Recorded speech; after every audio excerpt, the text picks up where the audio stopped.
ಪುಲ್ವಾಮಾ ದಾಳಿಗೆ ಭಾರತದ ಪ್ರತೀಕಾರ ಮಾಸ್ಟರ್ ಮೈಂಡ್ ಮುದಾಸಿರ್ ಎನ್ಕೌಂಟರ್ ಮಾಡಲಾಗಿದೆ. ಟ್ರಾಲ್ನಲ್ಲಿ ಭದ್ರತಾ ಪಡೆಯಿಂದ ಎನ್ಕೌಂಟರ್ ಮಾಡಲಾಗಿದೆ.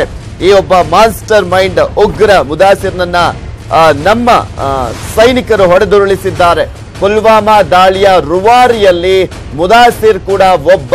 ಮುದಾಸಿರ್ ಜೊತೆ ಇಬ್ಬರು ಭಯೋತ್ಪಾದಕರನ್ನ ಕೂಡ ಹತ್ಯೆ ಮಾಡಲಾಗಿದೆ. ಈ ಮೂಲಕ ಪ್ರತೀಕಾರವನ್ನ ತೀರಿಸಿಕೊಳ್ಳಲಾಗ್ತಾ ಇದೆ. ಪುಲ್ವಾಮಾ ದಾಳಿಯಲ್ಲಿ 40 ಯೋಧರು ಸಾವನ್ನಪ್ಪಿದ್ರು. ಅದಾದ್ಮೇಲೆ ಭಾರತ ಯಾವ ರೀತಿಯಾದಂತ ತಕ್ಕ ಪ್ರತಿರೋಧವನ್ನ ನೀಡಿದೆ ಅನ್ನೋದನ್ನ ಕೂಡ ನೋಡ್ತಾ ಇದ್ದೀವಿ. ಜೈಷ್ ಇ ಮೊಹಮ್ಮದ್ನ ಕಮಾಂಡರ್ ಮುದಾಸಿರ್ ಈತ ಪುಲ್ವಾಮಾ ದಾಳಿಗೆ ಪ್ಲಾನ್ ಅನ್ನ ಮಾಡಿದ್ದ.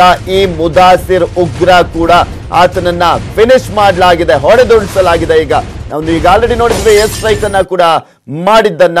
ಮತ್ತು ಒಂದ್ ಕಡೆ ಈಗ ಇದರ ಒಬ್ಬ ಪ್ರಮುಖ ಮಾಸ್ಟರ್ ಪ್ಲಾನ್ ಅನ್ನ ಮಾಡಿದಂತ ಮುದಾಸಿರ್ ಎಂಬಾತನನ್ನ ಕೂಡ ಮಟಾಶ್ ಮಾಡಲಾಗಿದೆ. ಸೈನಿಕರು ಏನು ಈತನನ್ನ ಎನ್ಕೌಂಟರ್ ಮಾಡಿ ಬಿಸಾಕಿದ್ದಾರೆ.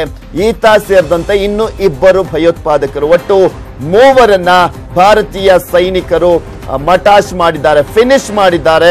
ಈತ ಪ್ರಮುಖವಾಗಿ ಪುಲ್ವಾಮಾ ದಾಳಿ ಏನಾಯ್ತು ಅದರ ಮಾಸ್ಟರ್ ಮೈಂಡ್ ಅಂತ ಹೇಳಲಾಗ್ತಾ ಇದೆ.